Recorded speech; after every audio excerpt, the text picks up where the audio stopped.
All right, so I want to try to do something a little bit different today. This is something I've been thinking about for a while. I've been trying to work through this in my mind on how to go about it. Nate's working on some different things, so I'm going to give it a shot today. I want to do a symbolic analysis of the movie Despicable Me. Despicable Me is an animated movie. My kids love it. I really like it. The fourth one is coming out next Wednesday. They've also done two spin-off movies, the Minions movies. I think there's two, maybe three. So it's a super popular movie. If you haven't seen it, you'll enjoy it. Steve Carell, he voices the main character. But there's a YouTube video of Jordan Peterson doing a symbolic analysis of the movie Lion King. This is from years ago. He's lecturing to one of his university classes. I don't know if it's University of Toronto or Harvard, but he's doing a symbolic analysis of the movie The Lion King. And he's incorporating the Jungian analysis, Jungian symbols, Freudian analysis, and really introducing his students to Jung and Freud through The Lion King. But he goes way deep. I mean, he spends at least 10, 15 minutes just describing and detailing the opening scene, just a still shot from the opening scene of The Lion King. And it really is amazing. It blew my mind. Now, one of my other inspirations, Jonathan Pageau, who created the Symbolic World podcast, he was doing this too for a while. He went through a few Disney movies, then he went through some of the Marvel movies, and really struck a chord on YouTube and gained some popularity by analyzing these popular films, a lot of them being animated. And when I heard both of these guys go in depth in their analysis of these popular movies, it absolutely blew me away. It opened up a world that I did not know existed. I've always appreciated the insights of Jordan Peterson into psychology and Jonathan Pageau into theology and art as well. But when they did a movie analysis, it really sparked something in me that I had no idea existed. And it's like a young magician seeing David Copperfield move the Statue of Liberty for the first time. It just blew me away. Like, I don't know how this is possible. Or Joe Bluth doing one of his illusions, not tricks. Those are different. Doing one of his illusions and inspiring someone, a young magician to go on to be an illusionist himself. That's what happened with me when I saw them or when I heard them analyze some of these movies. So I picked out a movie, an animated movie, Despicable Me. It came out in 2010. My kids love this movie. These are good movies. But they're also challenging. It's going to be challenging for me. And by no means am I attempting to put my level of analysis on the level with Jordan Peterson and Jonathan Pageau. But I want to give it a shot, see how far I can get, and try to maybe work through some of the symbols that are used in the movie. Now, the question then is, when you listen to someone break down The Lion King or Frozen or Moana, these kids' movies, in such depth, it kind of begs the question, are they just making this stuff up? Are they just reading what they want into the movie? Are they sort of projecting their thoughts onto what the animators have created? So that's a good question. That's a good question, because it's certainly possible. It's certainly possible.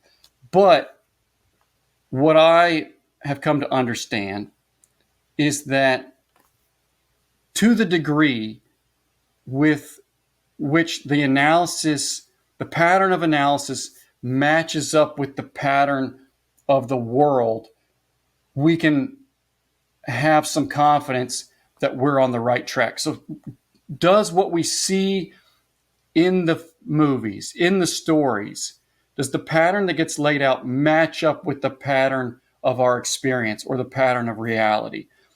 So, also, do these stories get remembered? So, the ones that get remembered are the ones whose pattern most lays itself out the way we experience reality. So the stories that get remembered and get told over and over again should give us some indication of how well the patterns in the stories match up with the pattern of reality. Because if they don't, then we might be entertained in the short term, but it's not going to stick with us and it's not going to leave a mark on us. So the third part is, how many different ways do these symbols get used cross-culturally? So if we can look back over a huge span of time and across cultures, and a lot of different people are using these kinds of symbols to represent the same sorts of concepts and abstractions, then we can have a pretty good idea of how well these symbols map into the real world. It's kind of like AI. AI is, the algorithm is grabbing the things that humans use. It's using human knowledge as a reference. So when you put in a search query, it sort of aggregates the wealth of human knowledge from all parts of, cross culture, across time, and then gives you what it thinks is the best aggregation. So we can kind of do the same thing with these ancient stories, or even these modern stories that point to ancient symbols. Is how often do we see these particular symbols and these particular metaphors and analogies and images across cultures that sort of point to the same thing?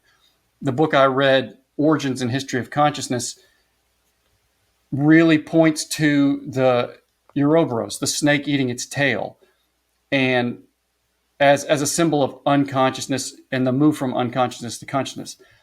But the author says he finds these symbols all over the world from all different points in history. There's the image of the snake eating its tail or the dragon eating its tail.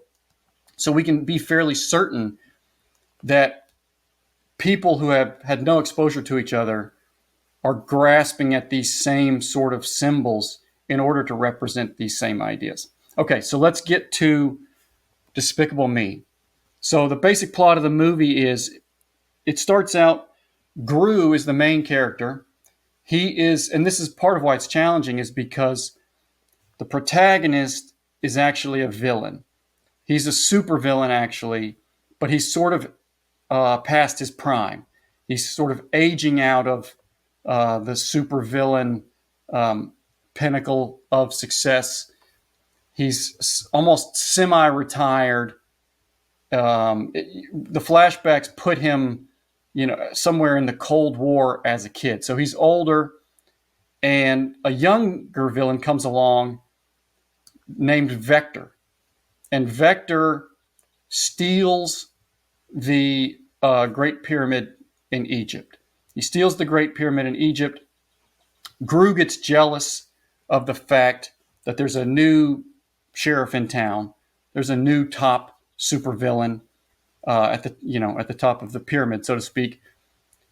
And he decides he wants to leave his mark and reestablish himself as the top supervillain. But he needs funding. And so he goes to the evil bank, the super evil bank. The head banker there tells him that he's not going to give him any funding until he can prove that he can still do it. And so Gru's plan is to get a shrink ray, shrink the moon, bring the moon down, and then hold the moon ransom and have whichever government world authority pay him to get the moon back. He's going to hold the moon hostage. Okay, but he needs a shrink ray to do this. He needs to shrink the moon and bring it down to a manageable size. So the banker says, if you can get the shrink ray, then I'll give you the funding, and then you can do your mission. So he goes and steals the shrink ray. I think he steals it from a lab in China. And he brings it back. He tries to get his funding, but then this other supervillain, Vector, who stole the pyramid, tries to steal Gru's shrink ray. Okay, so when we go back to, let's go back and introduce some of the characters. The most popular characters are the minions. They are these little yellow, they almost look like, they look like sort of emoji characters, but in the shape of potatoes. And these minions, they have their own movies now, but they are, the real key, so they wear these glasses. They all have glasses. They all are male. They all have male names. Some of them even have one eye. Some of them they all wear glasses, but some only have one eye. They speak in this sort of incoherent gibberish. They are very silly and childish. We find out that they're actually sort of morally neutral. Like you don't really know if the minions are good guys or bad guys. They just kind of act out. They're instinctual, impulsive. They're silly. They punch each other. They fight each other. They play pranks on each other.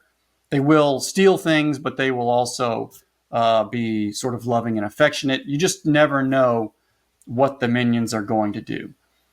Then there is, and they work for Gru. The minions work for Gru. They're his little assistants, but there's like hundreds of them. Okay. Then the main assistant for Gru, his name is Dr. Nefario. So Dr. Nefario is an old guy. He lives down in the lab with the minions. He's sort of like the babysitter for the minions, but he's old. He's a scientist. He also wears goggles, thick glasses, and he just kind of stumbles around. But he's always creating weapons. He's always working on technology to build weapons for Gru. And anytime Gru needs something built, he asks Dr. Nefario. Then you've got Vector. Vector is the new kid on the block, and he calls himself Vector because he is a force that has both magnitude and direction. That's what he says when he introduces himself. His first name, his given name, we find out, was Victor. But then he changes it to Vector. Okay, so some of these things, when we introduce the characters, will point us in the right direction of the symbolic analysis. The main theme of this movie is the character arc of Gru. So he is a supervillain, but is he really evil? Can he be redeemed, or is he beyond redemption? And if he can be redeemed, how? How can Gru be redeemed? So let's look first at the minions. When we go to Gru's house, we can start by looking at the house, because almost any time we see the image of a house, we can assume that the house represents the self of the one who lives there.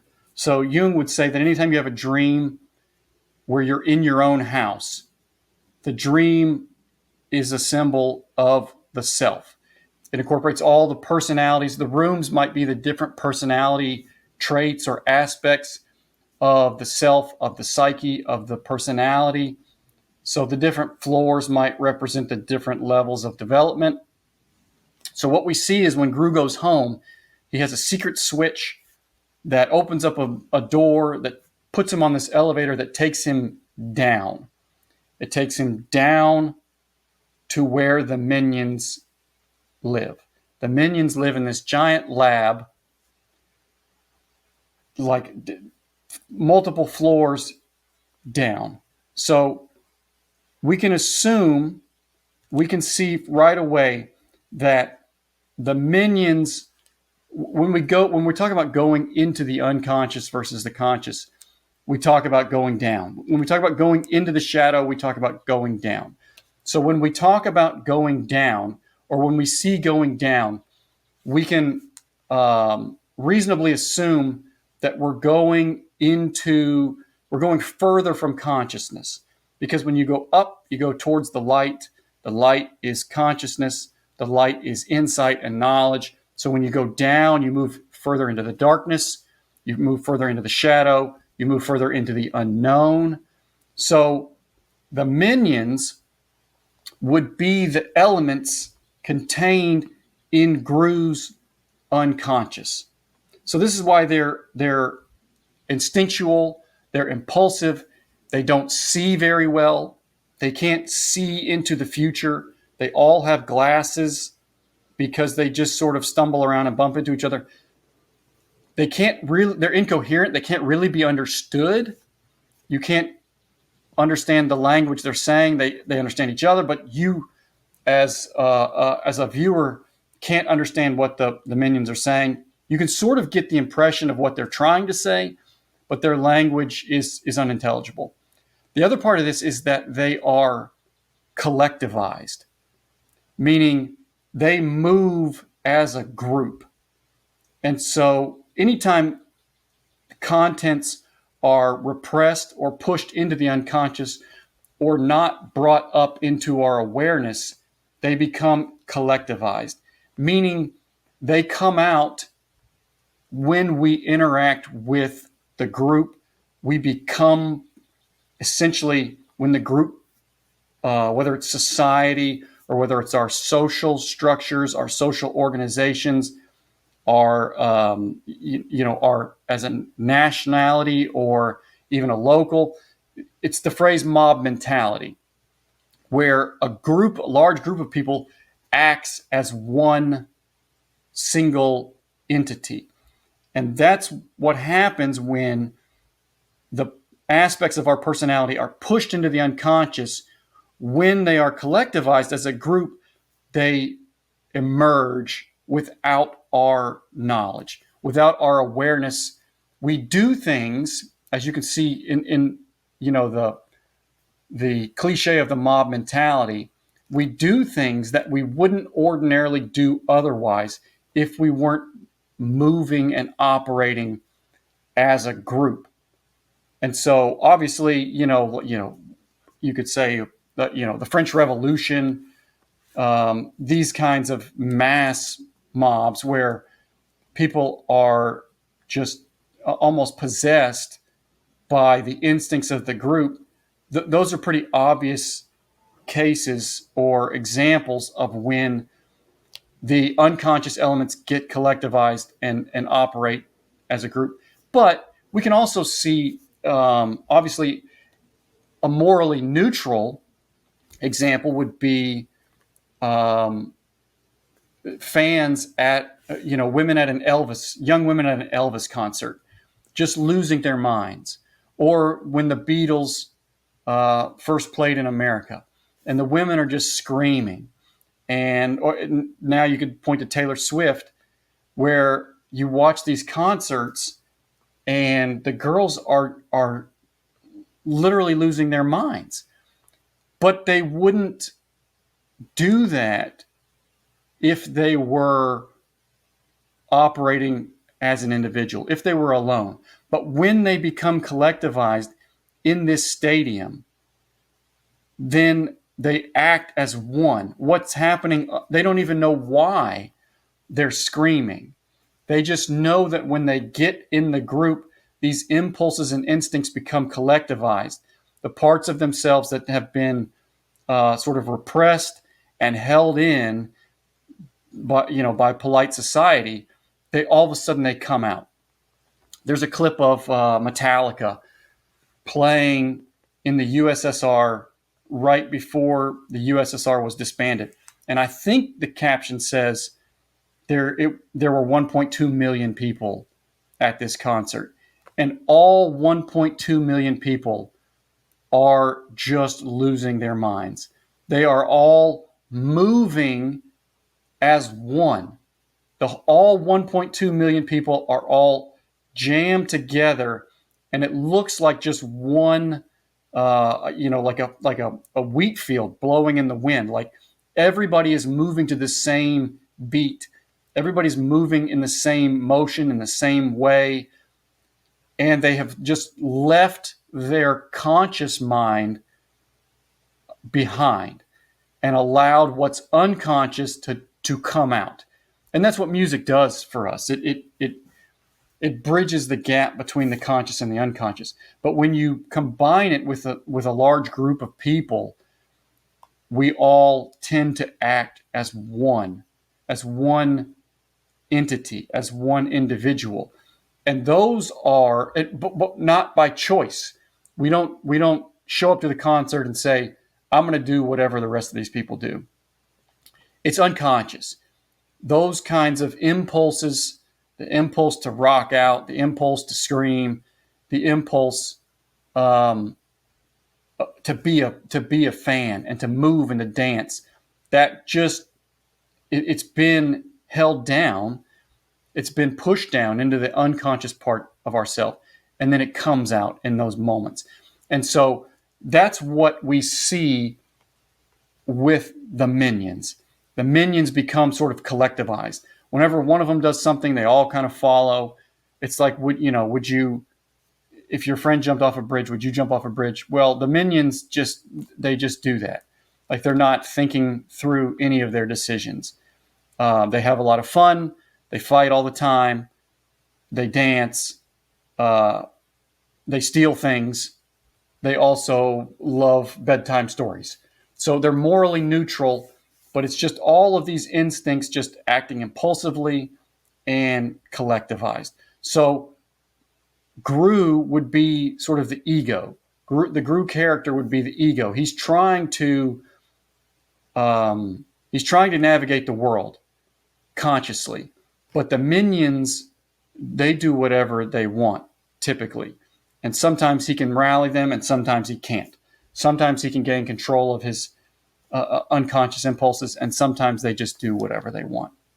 So Dr. Nefario then, who is kind of in charge of the Minions, he kind of rules the underground world of the Minions, represents Gru's intellect.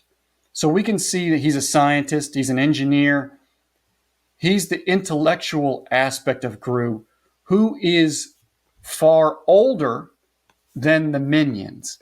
And he's bigger than the Minions, and he's in charge of the Minions. So we can see that Gru's intellect is sort of overdeveloped or hyperdeveloped. The intellect is running things. The intellect is in charge. And Gru has put the intellect in charge. But sometimes to a fault where he is over-reliant on his intellect. Then we go to Vector, who used to be Victor. And this is an interesting development where he changes his name. Because Victor would represent victory. So Victor would mean that there's some kind of goal at the top. He wants to be in power. He wants to win and achieve. And he wants to gain something. He wants to be victorious. So we can look at sort of, and I think what they're doing here is sort of comparing and contrasting the old way of being a villain and the new way of being a villain. And we can look back at the traditional villain would be evil in order to gain personal glory, personal power, personal wealth, personal advantage, or the power and glory of their particular group of people, tribe, subset, country, nationality. So it was like former villains acted selfishly. They hurt people selfishly. They ruled and conquered and tyrannized selfishly in order to gain victory. They wanted to rule, they wanted to dominate, the Roman Empire. They wanted to conquer so that they could have power and wealth. Even up to, the 19th century, early 20th century, you look at the villains, you look at Stalin, you look at Hitler, Mussolini. These men wanted personal power or power for their particular ethnicity, their particular tribe. Those were the traditional evil villains. And Gru has an accent, and the creators of the show wanted Steve Carell to sort of sound like an old vampire, like the traditional vampire from Transylvania. And Steve Carell said he just sort of played around with these accents until he sort of landed on the one that sounded funny. But it's ambiguous to the point where it's sort of Eastern European, but there's no real geographical reference or ethnic reference to his accent. So it's sort of, in my mind, it's sort of somewhere between Stalin and Hitler. So geographically, it's somewhere between Stalin and Hitler, but also symbolically, it's somewhere between. It's sort of the old world. It's sort of the old way of being a villain. Now, the new way of being a villain is Vector. Victor changes his name to Vector, which is a quantity or a force that has both magnitude and direction. The interesting thing about this is it doesn't say anything about the direction.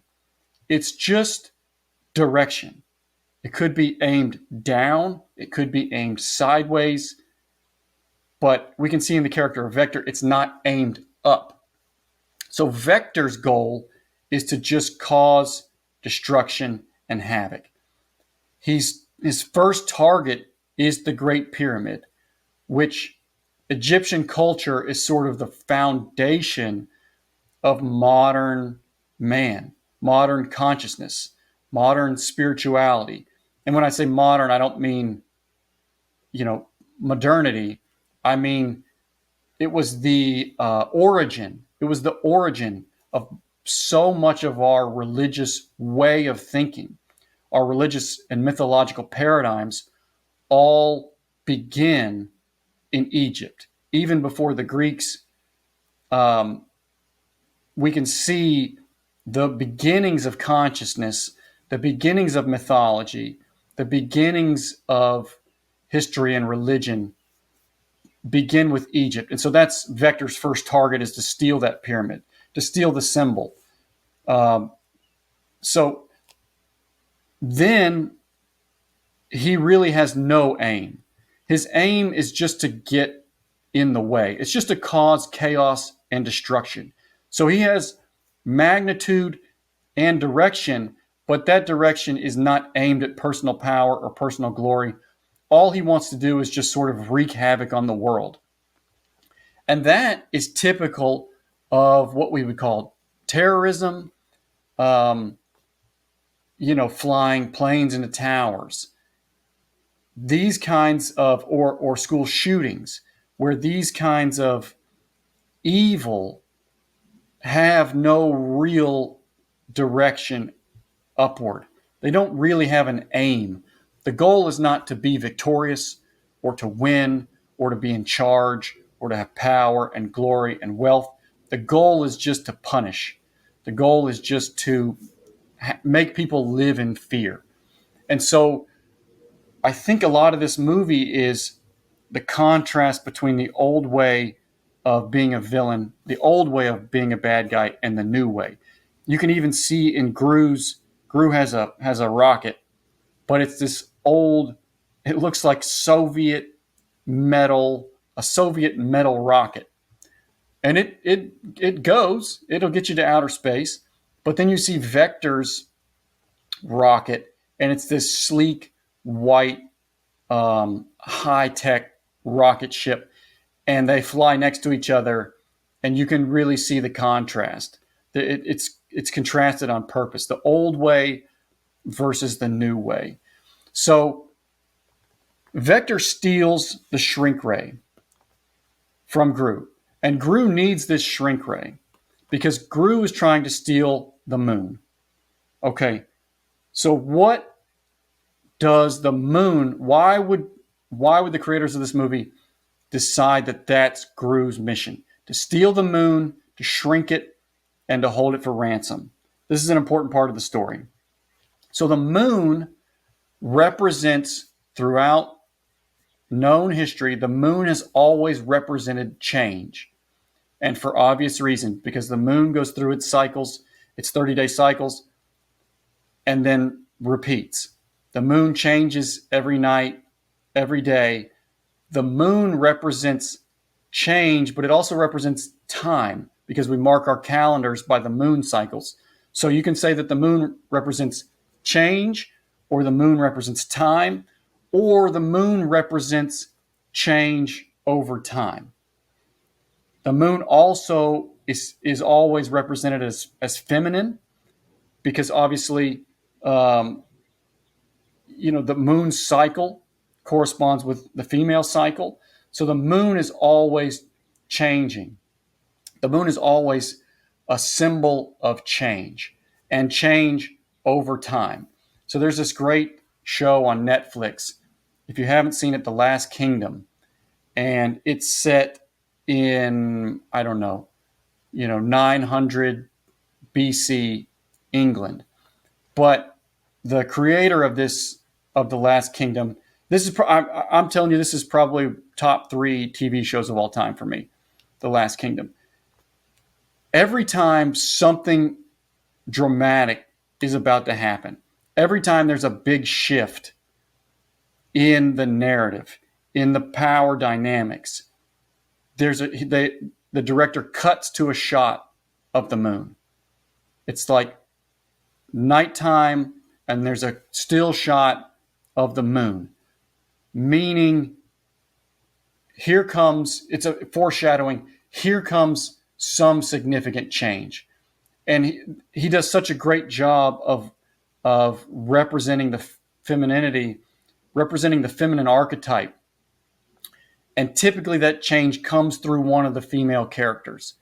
So change is coming, and it's probably going to come through a female character. So what Gru is trying to do is shrink the moon. He's trying to blast the moon with his shrink ray so that the moon is small enough for him to manage. So he's trying to shrink the moon, reduce its gravity, reduce its power, and reduce its capacity to change time, to change the world. So Gru is past his prime. Gru is getting older. Gru doesn't want to hand the baton to a new supervillain. He wants to stay in his position at the top of the supervillain hierarchy. So what he wants to do is shrink the moon, shrink the agent of change over time. He wants to freeze time. He wants to freeze this moment in time and hold time in his own hands, control time himself. He wants to be able to manipulate time and change by his own power. And so we see when he actually does shoot the moon with the shrink ray, the tide, there's a couple of guys who are surfing, and the tide falls out. The moon's gravity loses its power. The tide pulls out. The surfers crash onto the beach, but we can see the tides of change. The tides of change have shifted. There's a werewolf character. The moon shrinks, and then the werewolf immediately turns into a human. The power of the moon has lost its force. It's in Gru's hands now, and he wants to hold it there. He wants to keep the effect of change minimal so that he can hold his position. He's resisting change. So then what happens is he needs 3 little girls to help him get the shrink ray back from Vector. Vector steals his shrink ray. Gru needs the shrink ray in order to accomplish his mission, but he can't penetrate Vector's lab. He can't his fortress. He can't penetrate Vector's fortress. Now, the interesting thing about Vector's fortress is it's different from Gru's. Gru's house goes way down. It's got all these levels down, down, down. Where the minions are, where Dr. Nefario is, it's the unconscious, it's the shadow. He's got these elements of the shadow. Vector's fortress, Vector's living room just sits over a giant shark tank. Basically, his couch sort of hovers over this shark aquarium where this massive shark swims underneath him. And the water, the sea, has always represented chaos. It's always represented the unconscious, because the water was always this mystery. The ocean has always been, up until modern times, the water was just a giant grave. It's just where monsters lived. If you got lost at sea, you died. If you went too far out, you died. You just sank to the bottom. And who knows? There was no way of even knowing how deep it was, how dark it was, how far down the ocean went. So the ocean just represented death and chaos.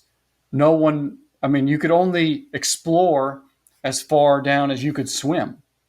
And that's not very far. So it was just this mysterious, chaotic monster water is what the sea represented. So Vector lives hovering right over the chaos, right over the monster and the chaos. It's almost like there's no depth to him at all. It's just underneath the surface. It's just chaos and the potential for destruction.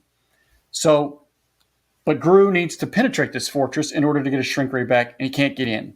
He doesn't have the tools to get through the security system. So he enlists the help of 3 little orphan girls. These 3 little orphan girls, Margot, Edith, and Agnes, are trying to sell Girl Scout cookies or some version of Girl Scout cookies. And Vector lets them in because he wants the cookies. Gru sees this and he says, okay, I need to have those girls at my disposal. I need to use those girls to get into Vector's lab.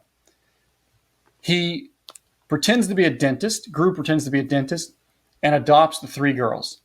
His plan is to have the 3 girls go in, get through the security, break in, steal the shrink ray, and then leave the girls forever, abandon the girls. He just needs them as a tool. However, in the process, he has to take care of these girls until he can get the shrink ray. And at first, he's super annoyed. He cares nothing for them. He doesn't nurture them. He doesn't really give them anything other than food and shelter. Gru is using these 3 orphan girls to get what he wants and not giving them any affection or attention.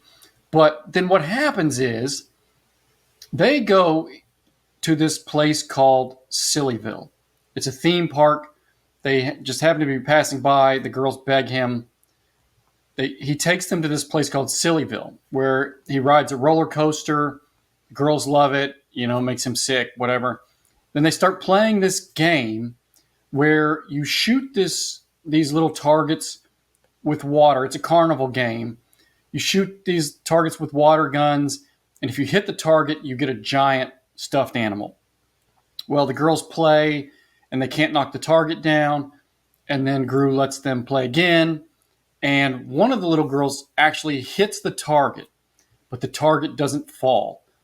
And the guy in charge of the game says, well, sorry, you didn't knock the target down, so you don't get the stuffed animal.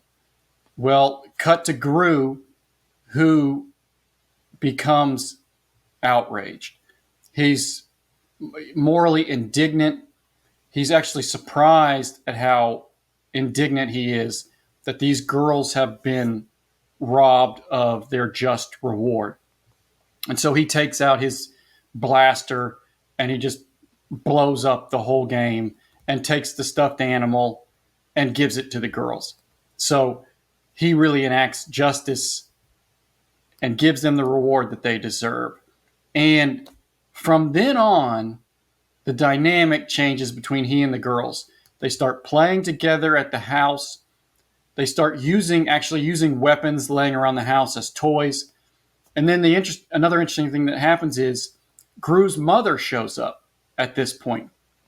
Now there's all these flashbacks to Gru as a child, and he's creating all of these evil weapons, all of these villainous weapons and rocket ships to try to impress his mom, and his mom couldn't care less. His mom gives him no attention. Even though he's obviously a super scientist, super villain, these weapons are highly complex and technical. She's not impressed.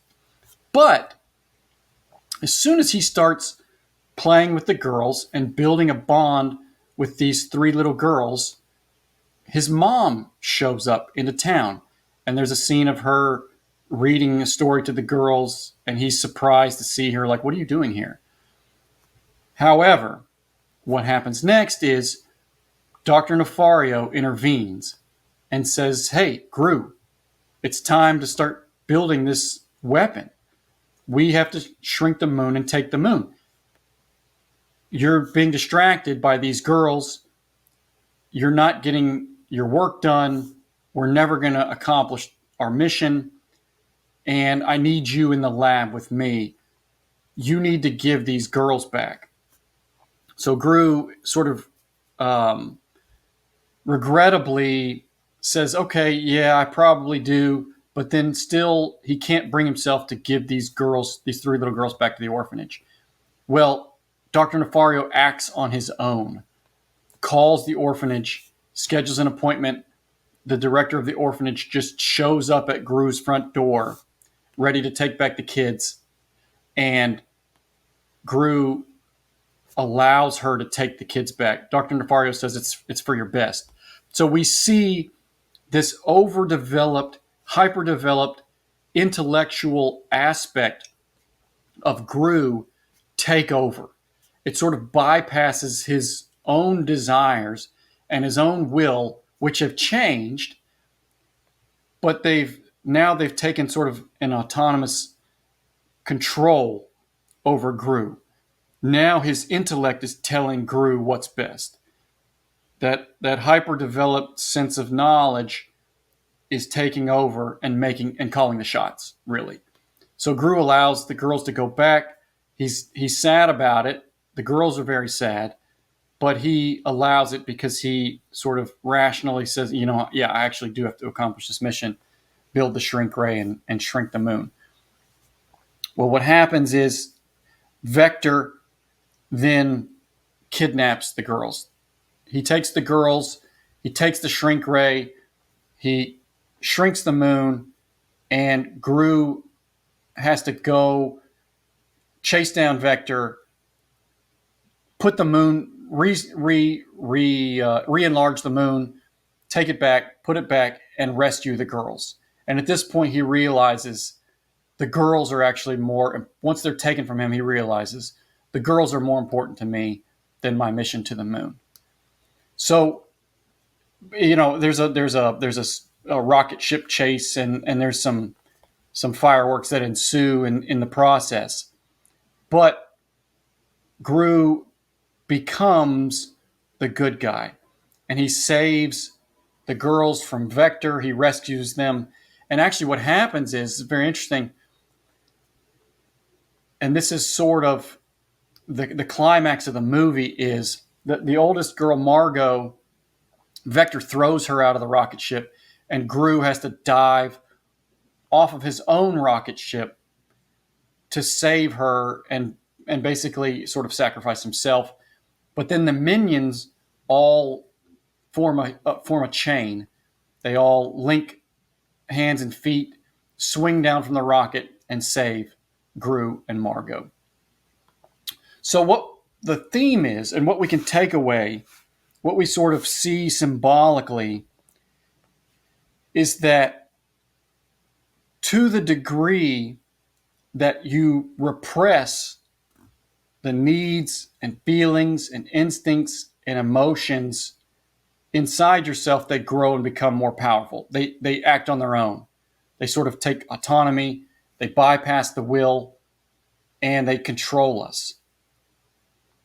Once we get in touch with and put our awareness toward those, the parts of us that are vulnerable, the need for love and affection and friendship connection, then we can be redeemed ultimately. Then we can discover our true purpose.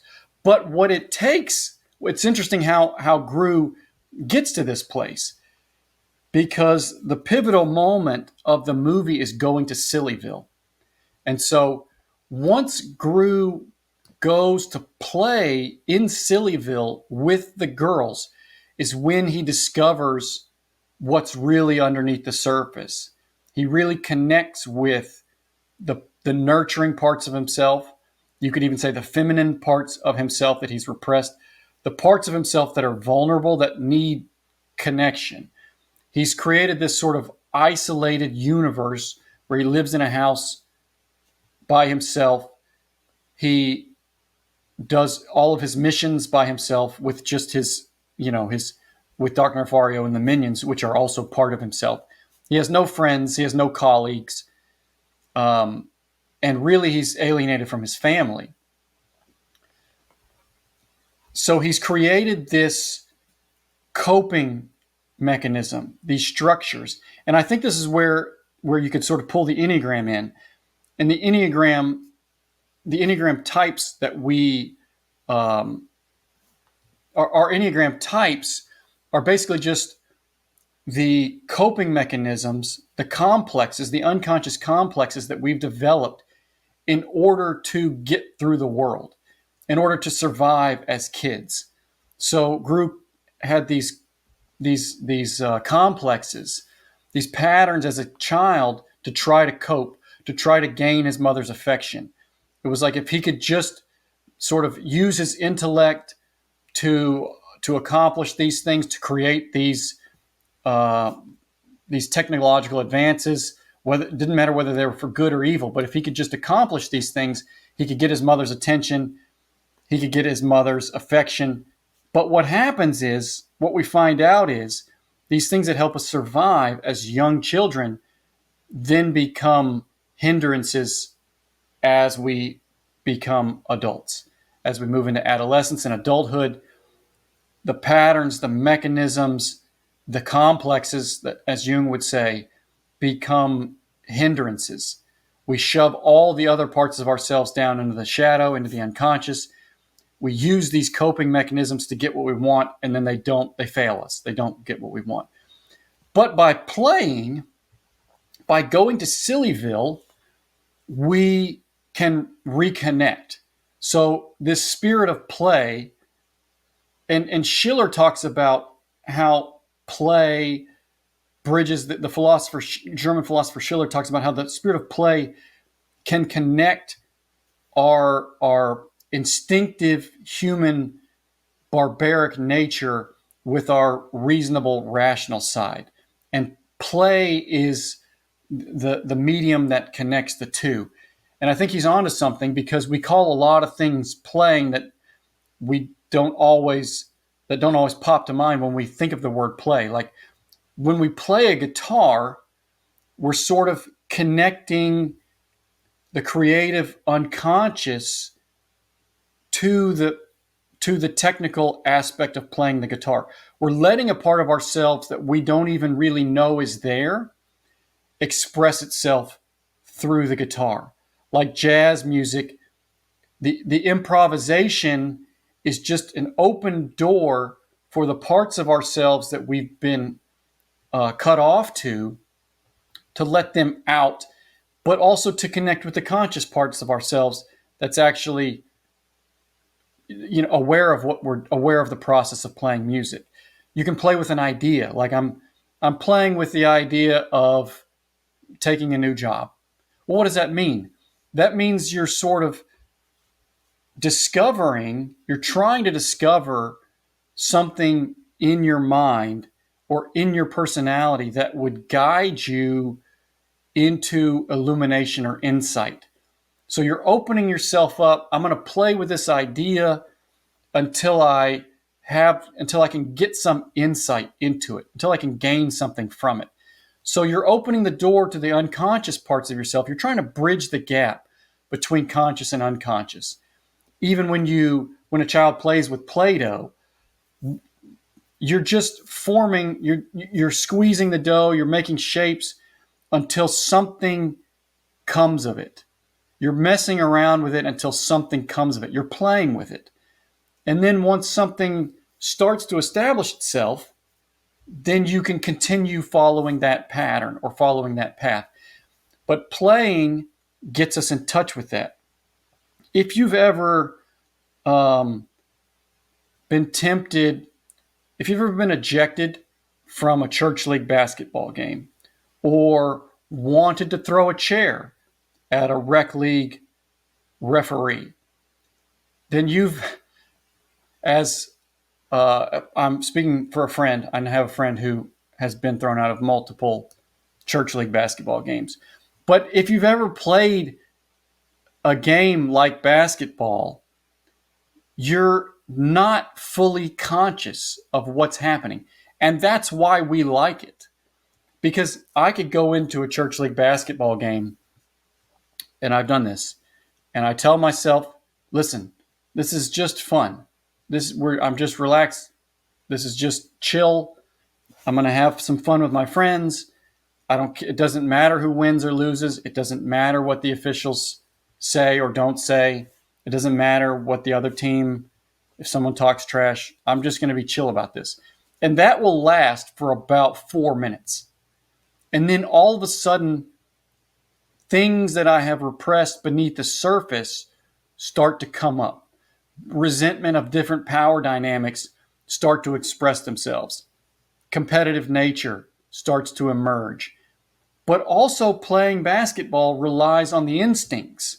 You can't think through, if you think through every move you make, every dribble you take, you will fail. It won't work. You'll turn the ball over. You'll miss the shot. You have to allow those instincts to express themselves. And that's why we like to play. That's why we like to play soccer and football and basketball, is because it's this interplay of consciousness and unconscious, the instincts and the cognitive rationale. And so we almost discover things about ourselves. And that's what we're trying to do is when we play an instrument, when we play with an idea, when we play with Play-Doh or play a sport, we're trying to discover a creative expression that we didn't know was in there. We're trying to see what might come of this. And that's what the creators of Despicable Me, that's what they use. That's the mechanism they use for the beginning of Gru's redemption. He's playing in Sillyville. And from there, he discovers things about himself. He discovers a nurturing side. He discovers that he actually cares about justice and fairness, where before he's been a thief and a villain. But all of a sudden, when his girls get robbed, then he very much cares about justice. And so he starts to open those doors to himself. And when he does, it opens the door for his mother to return. His mom comes back. The affection that he's been looking for all of these years in achieving and accomplishing and becoming the greatest villain in the world to gain his mother's affection, she comes back when he makes himself vulnerable, when he opens his heart for love and affection and friendship and connection. And then what we see in the climax of the movie is that Gru sacrifices himself. He sacrifices his ambition. He sacrifices his need to accomplish his mission. He jumps off of his ship to what looks like certain death in order to save Margot. But then what we see happen is the minions, all of those unconscious factors, all of the elements of the psyche that he's not aware of, they align themselves. They line up in order. They connect themselves in a pattern, and they save him and they rescue him. So by aiming in the right direction, the direction of self-sacrifice, all of the instincts, all of the chaotic instincts align themselves toward the purpose of sacrifice, of love and sacrifice. They all order themselves, arrange themselves, and work together to save him and Margot. So he repressed all these instincts. He isolated himself. He thought that was the way to survive. He thought that was the way to achieve. He thought that was the way to get what he wanted and needed. He adopts these three girls. He plays with them. They open his heart. He opens his heart to aspects of himself he had been repressing. He makes himself vulnerable, and then he sacrifices himself for the good of the girls, and all of his internal structures, all of the complexes, and all of the different aspects of his personality line up in the proper order as a result. So the final scene, credits, we can get a little bit from the credits. The movie's over, the song comes on, "We Should Be Dancing." And Dr. Nefario starts dancing, the minions start dancing.